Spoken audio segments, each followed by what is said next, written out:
Sekali lagi selamat untuk Indonesia, karena perekonomiannya berhasil tumbuh di atas 5% pada tahun 2019 di tengah perlambatan ekonomi global. Permintaan domestik, konsumsi pemerintah, serta investasi menjadi peran penting dalam pencapaian ini. Kinerja perekonomian yang terjaga serta pelaksanaan program pembangunan juga telah berhasil menurunkan tingkat pengangguran, mengurangi ketimpangan, dan mempertahankan kesejahteraan masyarakat. Realisasi pendapatan negara mencapai 1.957,2 triliun rupiah atau 90,4% dari target APBN tahun 2019.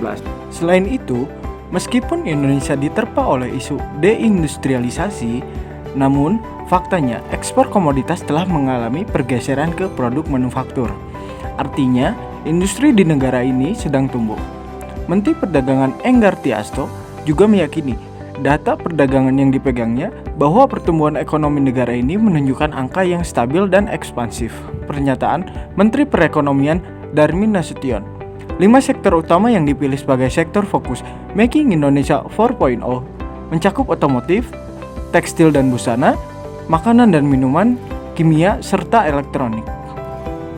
Dan juga Menteri Keuangan Sri Mulyani Indrawati mengatakan bahwa Indonesia dengan tekanan dan global economic environment yang tidak kondusif di tahun 2019, kita tetap mampu menjaga pertumbuhan kita di atas 5%. Lebih rinci lagi, realisasi pendapatan negara tersebut terdiri dari penerimaan perpajakan sebesar 1.545,3 triliun rupiah atau 86,5% dari target APBN tahun 2019. Penerimaan negara bukan pajak sebesar 405 triliun rupiah atau 107,1 dari target APBN tahun 2019 dan hibah sebesar 6,8 triliun rupiah. Capaian penerimaan perpajakan tersebut tumbuh 1,7% dari realisasi tahun 2018. Selain itu, pajak sebagai instrumen fiskal juga tetap diarahkan untuk mendorong daya saing ekonomi nasional melalui pemberian intensif dan kebijakan percepatan restitusi pada dunia usaha.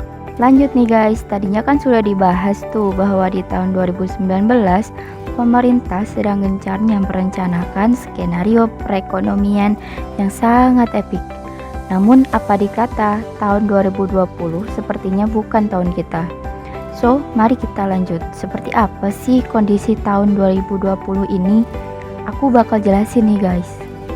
Seperti yang kita ketahui, negara asal COVID ini adalah Cina, tepatnya di kota Wuhan. Seperti yang kita ketahui, mulai bulan Desember, pemerintah Cina telah mengumumkan keberadaan virus ini dan kemungkinan penyebarannya ke daerah lain. Namun lain hal dengan masyarakat plus 62 ini. Kurangnya antisipasi dan kurangnya sosialisasi akan bahaya COVID-19 menjadi penyebab dasar perkembangan COVID-19 di Indonesia. Pada tanggal 11 Maret 2020, untuk pertama kalinya warga negara Indonesia meninggal akibat COVID-19. Sampai perkembangan terakhir COVID-19 per Agustus 2020, tren penyebaran COVID cenderung mengalami kenaikan dari waktu ke waktu. Dengan per tanggal 28 Agustus 2020, ada 162.884 kasus terkonfirmasi, korban meninggal ada 7.064 kasus, dan kasus sembuh ada 118.575 kasus.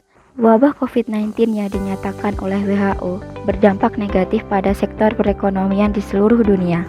Sektor-sektor yang dinilai paling terdampak parah adalah: pertama, kuliner, kedua, pariwisata, ketiga, sarana umum, dan keempat, transportasi. Sementara itu, Menteri Keuangan Sri Mulyani Indrawati menyebutkan bahwa terdapat 4 sektor yang paling tertekan akibat wabah virus corona atau COVID-19, yaitu rumah tangga, UMKM, korporasi, dan sektor keuangan.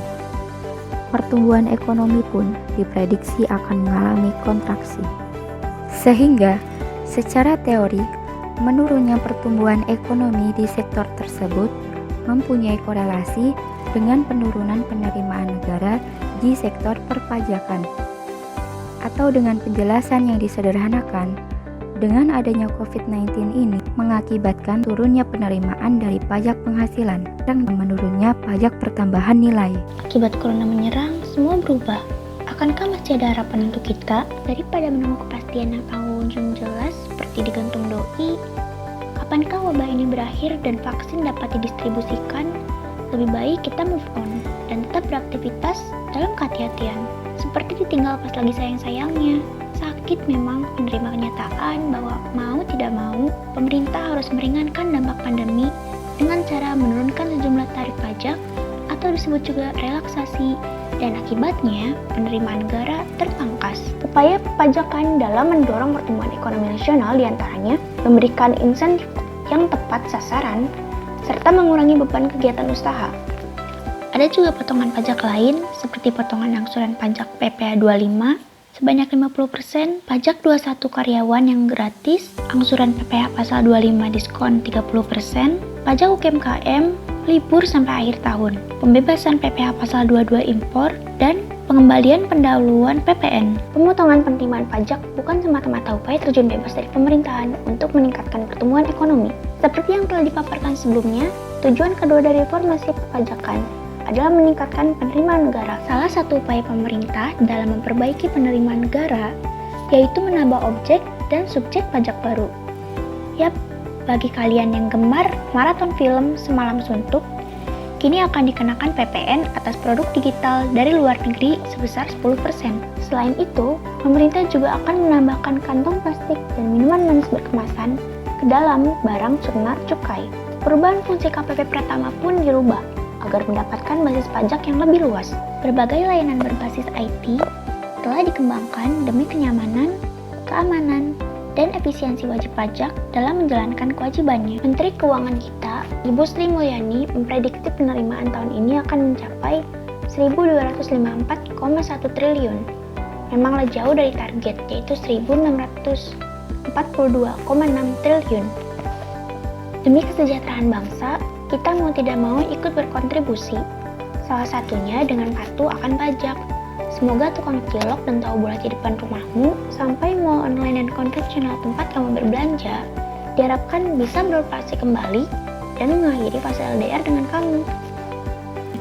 Seluruh penduduk dari Sabang sampai Alaska tentunya setuju kalau disiplin merupakan solusi yang gak kalah solutif untuk saat ini. Kurang afdol rasanya kalau dalam video ini belum mencantumkan himbauan untuk tetap memakai masker, cuci tangan dengan benar, jaga jarak, dan hindari kerumunan. Bukan titik yang membuat noda, tapi noda yang membuat titik. Bukan cantik yang membuat cinta, tapi cinta yang membuat cantik. Kutipan berikut bukanlah quotes galau semata, tapi mengandung arti apabila Indonesia sudah dicinta, tentunya kita rela membangun bangsa.